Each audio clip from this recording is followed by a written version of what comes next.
buenas noches, hermanos y amigos. Gracias por conectarse una vez más, por tomar este tiempo especial para la palabra de Dios. Como siempre, agradecemos a Dios por la magia de la tecnología, el que podamos usar estos recursos para seguir compartiendo la palabra de Dios. También siempre recordarles que si usted quisiera estar con nosotros en un tiempo real, en vivo, en línea, ¿no es cierto?, favor de comunicarse con nosotros para pedir los enlaces, los links. Esta mañana, a propósito, como siempre hemos tenido nuestra reunión, nuestro culto de oración así en vivo, vía Zoom, y gracias a Dios. A propósito, allí iniciamos un nuevo párrafo que en esta noche lo vamos a continuar. Estamos, recuerden, nuestra serie de Romanos, vacunados contra la incertidumbre. Y hemos entrado a esta gran sección en la que Pablo, cual fiscal, cual abogado fiscal, prosecutor, perseguidor, algunos dirían,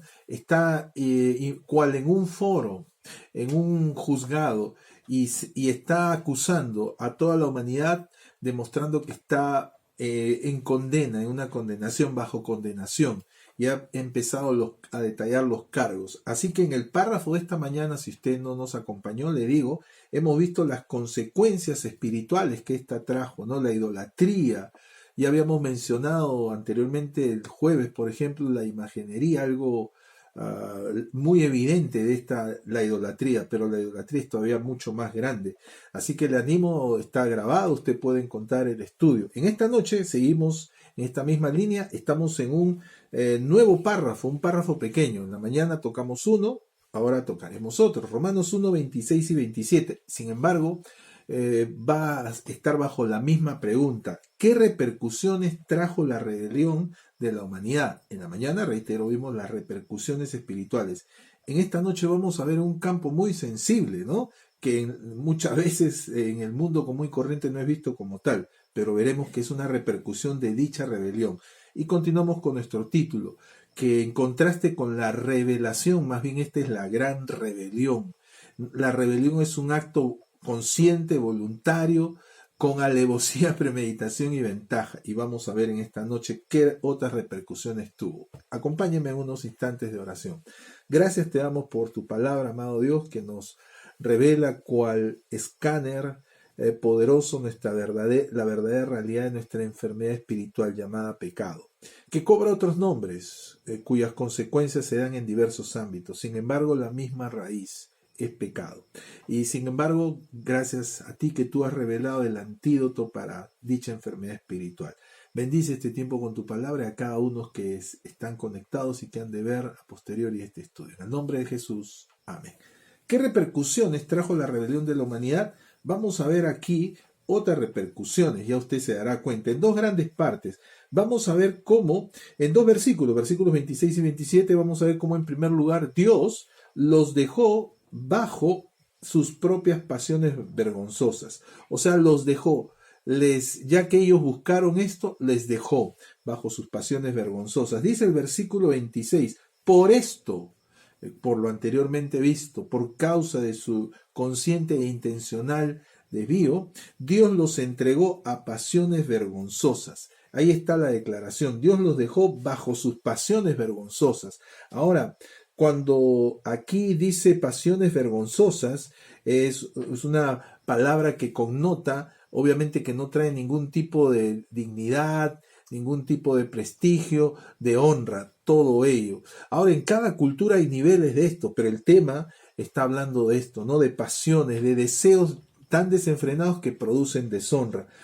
Estamos describiendo lo que hoy llamamos cultura. Mientras más atrevida, mientras más irreverente, mientras más desenfadada, y otros términos, ¿no? Muy eufemísticos, pues no estamos sino ante una manifestación de estas pasiones vergonzosas. Pero a propósito, este versículo, esta parte de este versículo, no hace sino mostrarnos un ejemplo cabal de lo que es el famoso libre albedrío. Un término que no aparece como tal en la Escritura y como otros tantos, lo que no le quita valor. La palabra Trinidad o Trinidad tampoco aparece y sin embargo lo encontramos. Y este libre albedrío va a implicar dos cosas, ¿no es cierto? Y el versículo lo ilustra. En primer lugar, Esto revela que Dios mismo, porque recuerden, aquí está revelado directa, explícitamente, por esto Dios es el que toma aquí el protagonismo, por esto Dios los entregó. Y esto nos revela en primer lugar que Dios nos dotó de la voluntad, la capacidad, ¿no es cierto?, para escoger las cosas y las causas. Eso es la primera parte del libre albedrío. A propósito, que es un reflejo de la creación a imagen de Dios. ¿Recuerda el concepto de Génesis capítulo 1 y 2, cuando es creado el hombre con H mayúscula, entiéndase la humanidad? Lo creó a su imagen. ¿Qué quiere decir a su imagen? Algunos pensarían que es la apariencia y pretextarían de ahí términos tan que la Biblia no reconoce como la racismo, ¿entienden? No hay lugar. ¿Qué quiere decir a la imagen? Quiere decir que Dios es una persona. Y entonces, ¿qué hace? ¿Qué características a propósito hacen a una persona? Tres características. La primera es con la capacidad de poder pensar, pensamientos, la capacidad de una mentalidad. Así fue creado el hombre. Segundo, la capacidad de las emociones, sensibilidad, ¿no es cierto?, emotividad, afectividad, ¿no es cierto?, a semejanza de Dios. Dios tiene emociones, todas las emociones, ¿no? Hemos sido creados a su imagen, mentalidad, emotividad, emocionalidad, como quiera llamarlo. Y la tercera, la más importante, porque si hasta ahí fuera a propósito, en un sentido, salvando la distancia, seríamos semejantes animales. Por eso es que a la Biblia en el Nuevo Testamento, en versiones antiguas, hablando del hombre natural, le llama el hombre natural en traducciones antiguas.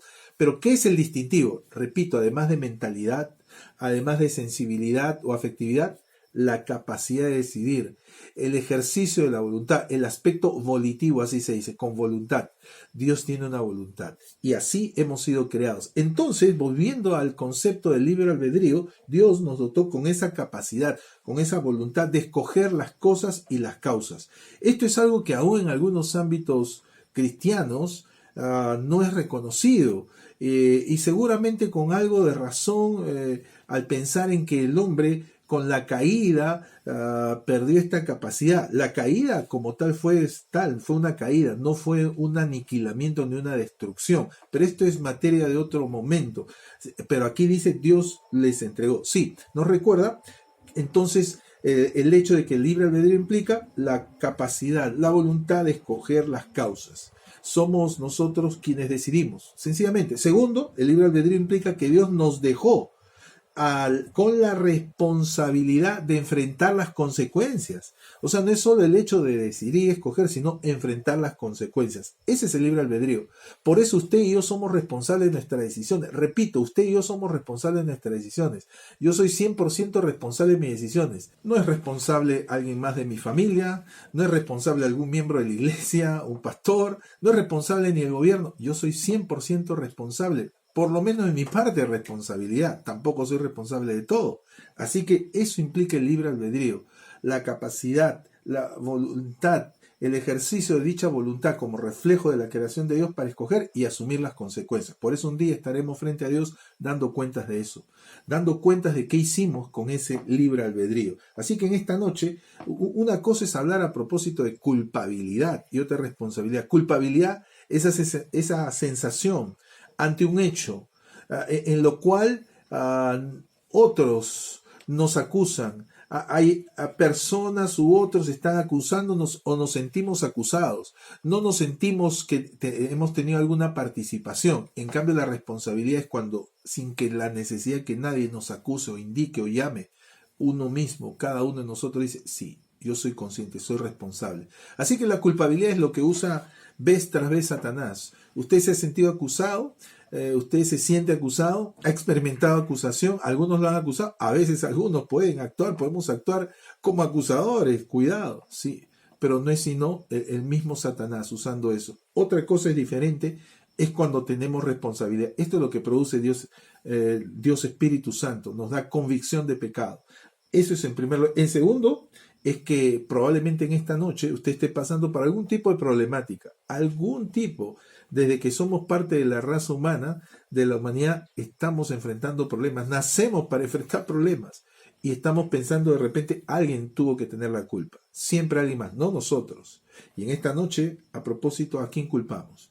Claro, una de las cosas más convenientes es echar la culpa a Dios. ¿No es cierto? Nosotros decidimos, escogemos mal, sabedores, advertidos, y después le echamos la culpa a Dios. ¿Dónde estaba Dios? Totalmente equivocados. Así que aquí está un primer hecho de la consecuencia, ¿no es cierto? Estas consecuencias terribles. Dios dijo, tú decidiste eso, la humanidad decidió por el camino equivocado, por la caída, pues allí tienen.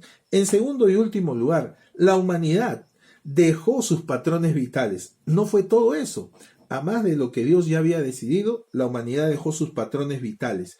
Hicieron dos cosas. En primer lugar, sustituyeron con prácticas antinaturales. Dice el versículo 26, pues aún sus mujeres, va a hablar de las mujeres y luego de los hombres, voy a leer, pues aún sus mujeres cambiaron el uso natural porque el que es contra naturaleza. 27, y de igual modo, también los hombres, no te está hablando de género, ¿no? Los hombres, dejando el uso natural de la mujer, se encendieron en su lascivia unos con otros, cometiendo hechos vergonzosos hombres con hombres.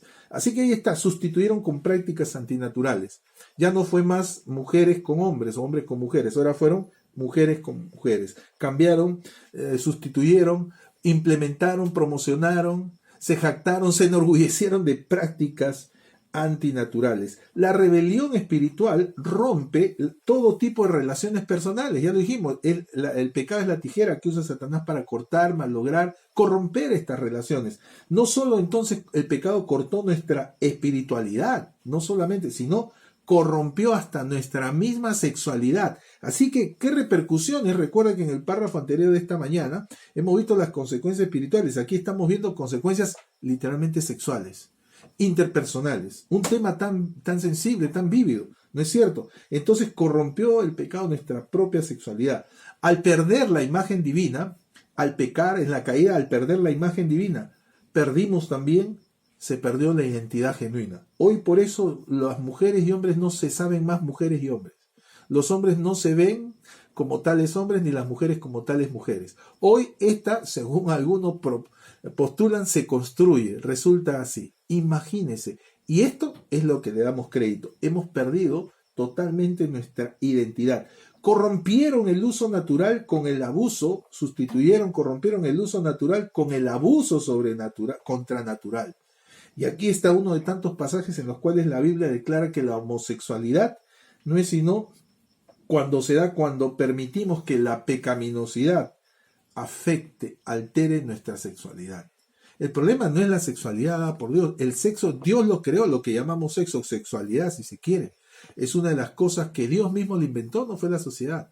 Y Él fue el inventor. El problema es que el pecado todo lo afecta, ¿notó? Y una de esas manifestaciones es la homosexualidad.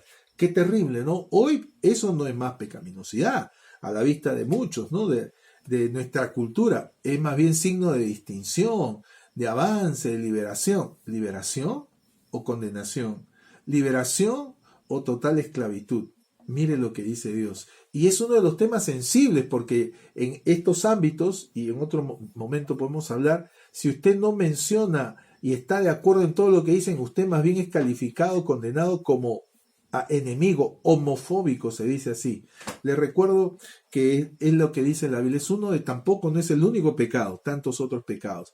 Sin embargo, hay buenas noticias. Dios es el que proveyó la solución para todo pecado. Así que aquí está cómo sustituyeron con prácticas antinaturales. En segundo y último lugar, cómo se demuestra que dejaron sus patrones vitales, sufrieron padecimientos autogenerados. Versículo 27, acabamos leyendo, cometiendo hechos vergonzosos hombres con hombres, y recibiendo en sí mismos, en sus propias personas, en sus propios cuerpos, la retribución debida a su extravío.